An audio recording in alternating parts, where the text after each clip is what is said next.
Bismillahirrahmanirrahim. Assalamualaikum warahmatullahi wabarakatuh. Alhamdulillah, segala puji hanya kepada Allah Subhanahu wa Ta'ala. Kita bersyukur hingga hari ini diberi kekuatan dan kesempatan untuk menjalani hari-hari Ramadan dengan penuh amal kebaikan. Marhaban ya Ramadan. Sholawat dan salam kepada Rasulullah Shallallahu Alaihi Wasallam, Nabi junjungan kita semua, yang mengisi Ramadan dengan sepenuh amal yang berkah, memberikan contoh kepada kita beragam amal yang disyariatkan dalam Ramadan yang mulia. Semoga kita mampu meniru dan menjalankannya. Pada kesempatan yang berbahagia ini, insya Allah saya akan membahas seputar cara melatih anak menjalankan puasa di bulan Ramadan. Sebuah gambaran yang unik seringkali ditemui di jalan-jalan dan sekolahan. Kita melihat anak usia 10 tahunan atau bahkan lebih dari itu yang dengan ringan menikmati makanan dan minuman yang segar di siang hari Ramadan. Tentu kita bertanya-tanya dalam hati, apakah yang membuat sang anak tersebut tidak berpuasa di hari-hari Ramadan ini? Seandainya saja karena sakit dan kondisi fisik yang lemah, tentulah kita tidak akan mempermasalahkannya. Jangankan anak kecil, orang dewasa yang sakit pun diperbolehkan untuk berbuka oleh syariat Islam yang indah. Maka pertanyaan selanjutnya adalah, apakah anak tersebut tidak pernah dilatih dan diperintahkan berpuasa oleh orang tua mereka? Inilah yang akan sedikit kita bahas dan renungkan pada kesempatan kali ini. Bagaimana sesungguhnya Islam memberikan pandangan seputar anak-anak dan puasa Ramadan. Mungkin ada sebagian orang tua yang akan dengan mudah beralasan bahwa syariat Islam tidak mewajibkan anak-anak untuk berpuasa, sehingga tidak perlu tergesa-gesa menyuruh mereka berpuasa sebelum waktunya atau sampai usia balik. Alasan ini memang terlihat benar pada satu sisi, karena tidak ada kewajiban ibadah apapun. Begitu pula puasa Ramadan kepada mereka yang belum balik. Rasulullah Shallallahu Alaihi Wasallam bersabda, diangkat pena catatan amal dari 3 orang.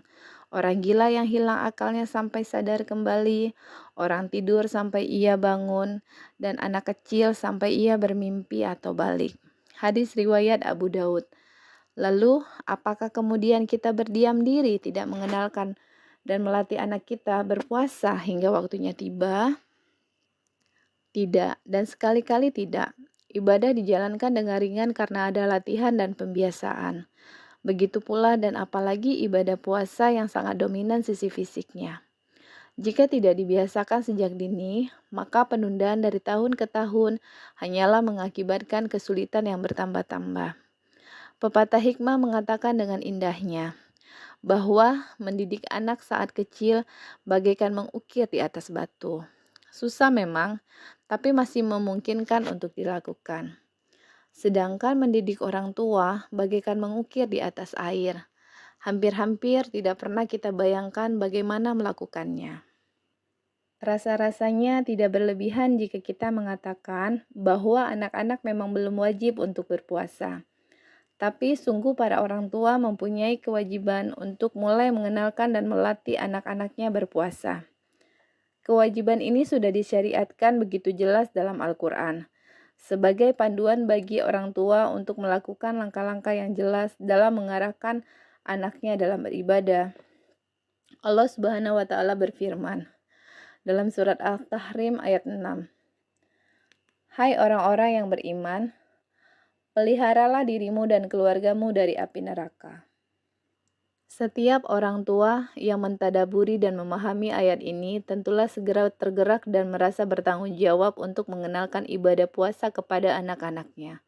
Kita juga mempunyai contoh teladan dari Rasulullah yang mulia dalam masalah ini. Bukan hanya dalam masalah ibadah, bahkan dalam masalah etika dan akhlak pun beliau telah mengajarkan kepada anak-anak yang belia, tanpa memandang usia apalagi balik tidaknya. Lalu bagaimanakah kita untuk mengenalkan dan melatih anak-anak kita berpuasa? Setidaknya ada 5 hal yang perlu kita cermati dalam masalah ini. Yang pertama adalah memberikan pemahaman ringan seputar puasa.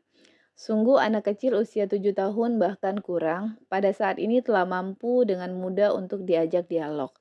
Semakin ia mengetahui alasan dan pentingnya berpuasa, maka akan semakin mudah melatihnya berpuasa. Anak-anak kita pun akan menjalankannya dengan lebih ringan saat meyakini apa yang dilakukannya berpahala. Kemudian yang kedua adalah memberikan motivasi terbaik. Motivasi di sini memang sangat unik jika terkait dengan anak-anak. Kebiasaan berlaku di sekitar kita adalah memberikan hadiah kepada mereka yang bisa menuntaskan puasanya dengan sempurna. Maka jumlah hadiah disesuaikan dengan jumlah hari mereka berpuasa. Kebiasaan ini tidak sepenuhnya salah, namun motivasi di sini tidak harus berupa barang dan materi yang itu-itu saja. Mungkin saja kita bisa adakan ke hadiah yang lebih baik dari semua itu. Misalnya diberikan uang untuk bersedekah, untuk membeli buku, dan untuk infak Palestina. Jadi pada satu sisi kita memotivasi, sisi yang lain juga mengarahkan kemana sebaiknya hadiah tersebut digunakan. Ini hanya sekedar contoh ringan saja. Saya yakin Bapak dan Ibu sekalian lebih tahu hadiah terbaik buat anak-anaknya. Kemudian yang ketiga adalah persiapan puasa yang matang. Anak-anak kita dalam masa pertumbuhan yang sangat sensitif. Mereka membutuhkan asupan gizi yang cukup. Jangan jadikan puasa sebagai hal yang membuat mereka kekurangan gizi dan menjadi lemah. Karenanya, para orang tua hendaknya berlaku serius dalam menyiapkan hidangan sahur bagi putra-putrinya.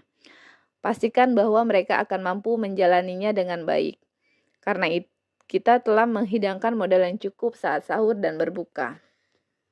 Kemudian yang keempat adalah membuat kesibukan yang menyenangkan.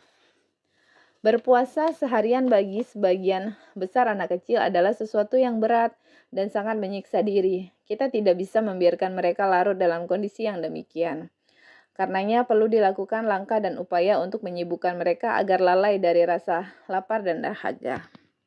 Kemudian yang kelima adalah melatih secara bertahap. Yang terakhir tentu saja kita harus meyakini pentingnya bertahap dalam latihan berpuasa. Rasulullah Shallallahu Alaihi Wasallam telah memberikan panduannya saat memerintahkan kita untuk mengajarkan anak kita melakukan ibadah sholat. Beliau bersabda dari lisannya yang mulia, "Perintahkanlah anak-anakmu untuk sholat saat usia 7 tahun, dan pukullah mereka jika tidak mengerjakannya saat usia 10 tahun." Hadis riwayat Abu Daud. Maka hendaknya latihan puasa dilakukan secara bertahap sesuai dengan kemampuan. Dari tahun ke tahun ditakdirkan ada peningkatan. Karenanya memulai sejak usia dini merupakan salah satu langkah sukses menuju tahapan-tahapan selanjutnya.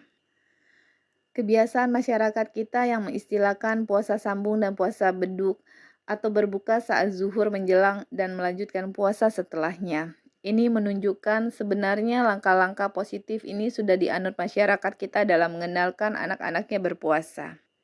Sekarang tinggal kita kembali menganjurkan kepada mereka yang masih acuh tak acuh dan meremehkan masalah ini, agar segera tersadar dan bersegera melatih anaknya untuk berpuasa. Semoga Allah Subhanahu wa taala memudahkan niatan dan langkah kita ini. Wallahu a'lam bishawab. Demikianlah pemaparan singkat dari saya bagaimana cara melatih anak menjalankan puasa di bulan Ramadan. Semoga bermanfaat. Assalamualaikum warahmatullahi wabarakatuh.